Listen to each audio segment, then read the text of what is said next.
As you might have already seen on the main channel, my new restoration project is this 1973 Datsun 240Z. This is quite a different project than my regular restorations because of its size.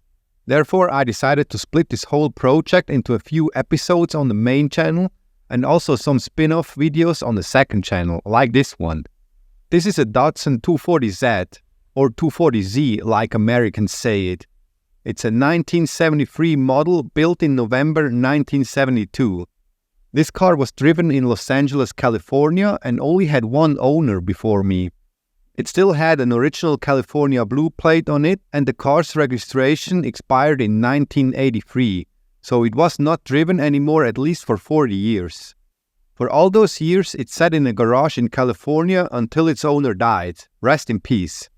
Then it got sold and shipped to Europe, where I bought it from. As it seems, the previous owner was quite a fan of this car and the car guy in general.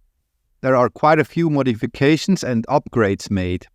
He installed some magnesium mini-light wheels 14 by 6.5. I really like this 8-spoke Watanabe style wheel design. It fits the car very well. Although I like them more in black matte, and also a bit bigger and wider. It would be a shame to paint these genuine wheels, so I'm going to replace them with black matte ones, 15 by 8, with some nice Japanese Toyo tires to fill out the wheel arches a bit more. On the tailgate he mounted a rear spoiler. Even though Datsun themselves sold them originally, and even in Europe all cars were delivered with black matte rear spoilers, this is not a genuine one. You can see that on the sides. This one here touches the body when the tailgate is closed. The original ones are higher here. The original one also has a flat surface on the right side where the emblems are attached to. It's also built much more solid than this brittle piece, which is already cracked in the center.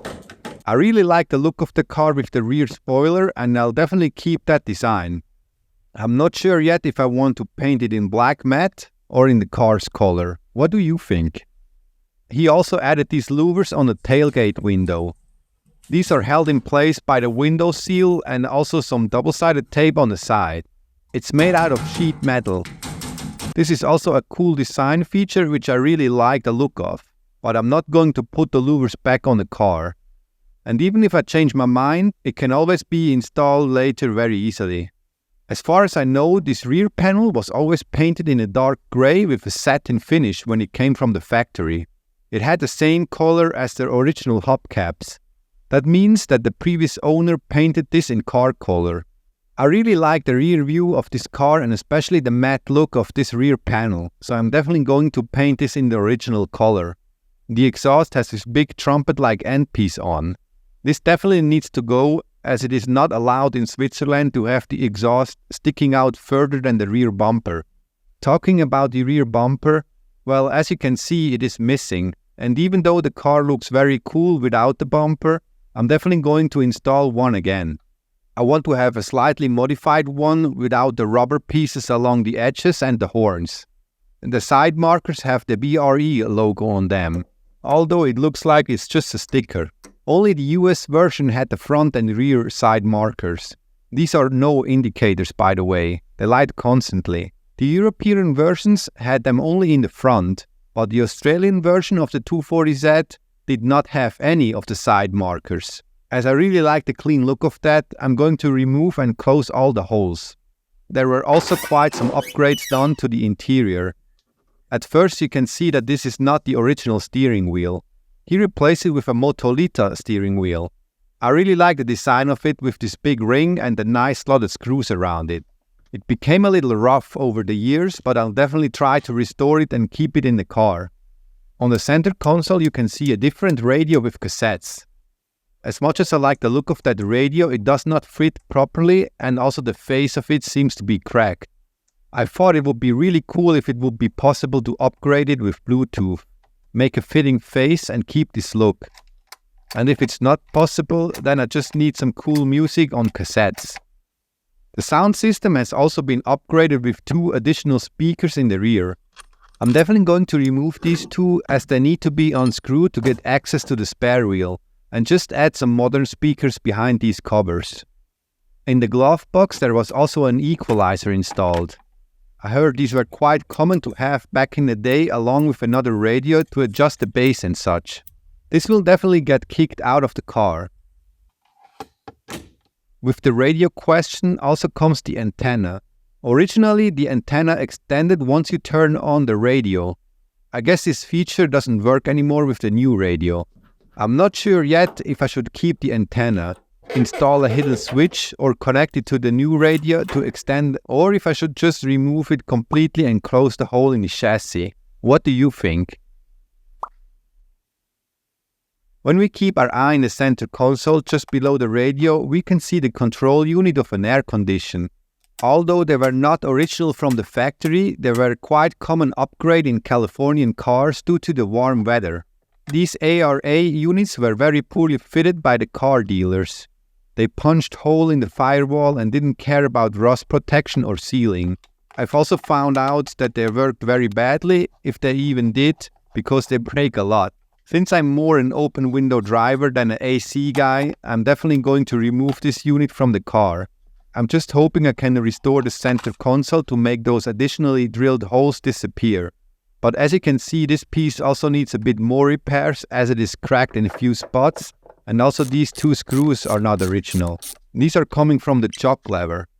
I wonder how the jog would be mounted originally. Do you know that? When we raise our head, we can see a very special mirror. It's comically large and has a very unique design with these steps. At first, this looked more like a disco feature to me, but with a bit of research I quickly found out that this is a racing mirror and also used in the legendary John Morton BRE 240Z. That fact made me really starting to like that mirror. The bad thing about it that it's very low. So to me as a tall person, it's in my view when driving. Also, the sun visors cannot be used anymore. Well, maybe the huge mirror acts like a sun visor. Maybe that's the reason he added a strip to the windshield. It looks like it's painted onto the glass. I'm definitely going to get rid of that. As much as I started to like this mirror, I'm most likely going to install just a normal size one in the center. When we turn around, we can see there's also a roll bar installed. It looks pretty cool and also very racing-like. But I'm definitely going to remove it. I'm just so tall that my head would hit the roll bar instead of the seat. I know I could add some foam there, but that's not really something I'd like to do. Also, the passenger seat cannot move all the way back because it touches the diagonal bar. I also don't like the look of the screwed mountings. These look very cheap.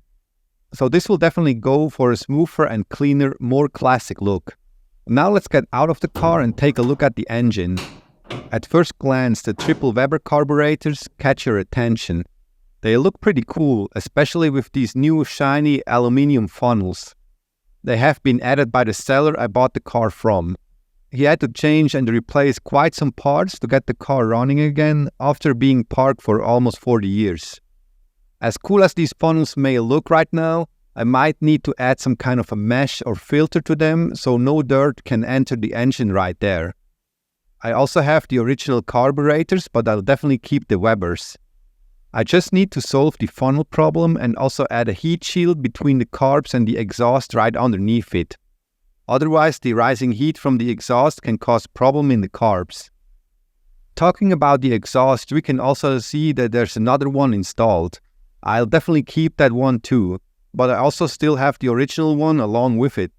As said before, I just need to change the trumpet-like end piece of it. Although a polished one, stainless steel, with the same design would be pretty cool. I would really like to try and make one myself. Looking to the other side of the engine, we can see the air conditioning unit. It's this big piece right here, the belt and this mounting plate. This will all go. That means less weight and also a bit more power. This was pretty much it for the upgrades from the previous owner, and now I guess you can understand why I predicted him to be a car guy earlier. As said before, the European dealer replaced a few parts to get the car running again. As you can see, there are new fuel hoses installed. There's also a new starter, new ignition coil and cables, new oil filter, new brake fluid containers, new fuel pump, and also new brakes in the front and rear. The seller also put on cheap knockoff seat covers. Rust is a very big issue on these old Datsun cars. They rust everywhere and usually very heavy. I heard from multiple sources that the best cars in terms of rust usually come from California, where you have a very dry and hot climate. As far as I can see from the assembled car, the only rust I can spot is on the right rocker panel. You can spot there a few rust holes, but as you can see, the rust is coming from the inside out. So there's a very high possibility it might look a lot worse in there. There might appear some other rust spots here and there when the car is fully disassembled. Other than that, it looks very clean. The rocker panels also seem to be slightly out of shape. The car may have been lifted once in the wrong spot or some other incidents happened. The car also had a slight hit in the front. As you can see, the hood is a bit out of shape in the center and also the front apron. I'll definitely restore the front apron and also paint it and everything, but I'm tending to replace it with a vented air dam, or keep the front apron and install the BRE style front lip. Not sure just yet. I just want to keep the original parts so I could rebuild it back to original. The front bumper is also missing. I'm also going to install that one back on the car. Same as on the rear bumper, I'm going with a clean one without rubber and horns. There are a ton of small dents all over the whole car. Nothing really bad, but this will take some time to get all those dents out. The biggest one, expect the hood, is definitely on the driver's side door. Then there's a bunch on the roof, and the bigger one in the rear on the left side. There's also something very weird going on around the lock on the tailgate. There must be some support piece broken off that the sheet wobbles like that. As far as my changes and upgrades go on the car, next to the new black Watanabe style wheels, the clean bumpers, the air dam, and removing of the side markers, I also will remove the driver's side door mirror and install 2 fender mirrors. I'm also not yet 100% sure about the antenna. It's depending what will happen with the radio. I might end up removing the antenna and closing the hole for a cleaner look. I don't know yet which exact color I'm going to paint the car. At first I really wanted to paint it in a dark grey or anthracite metallic. Later I changed my mind to an original color, maybe 905 red, 918 orange, or even 920 safari gold. I know choosing an original color would increase the value of the car, but that's not really my goal. I just want to build the car how I like it the most.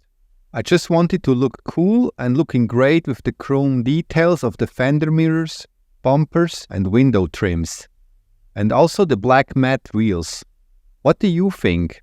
Please let me know in the comments. I also thought about lowering the car an inch or two with coilovers. There's just one big issue. To install coilovers, you need to customize your existing struts. By doing so, I'd lose the ability to rebuild it back to original.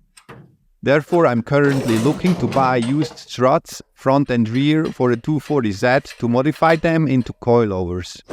So if you have any left that you don't need anymore, please let me know in the comments.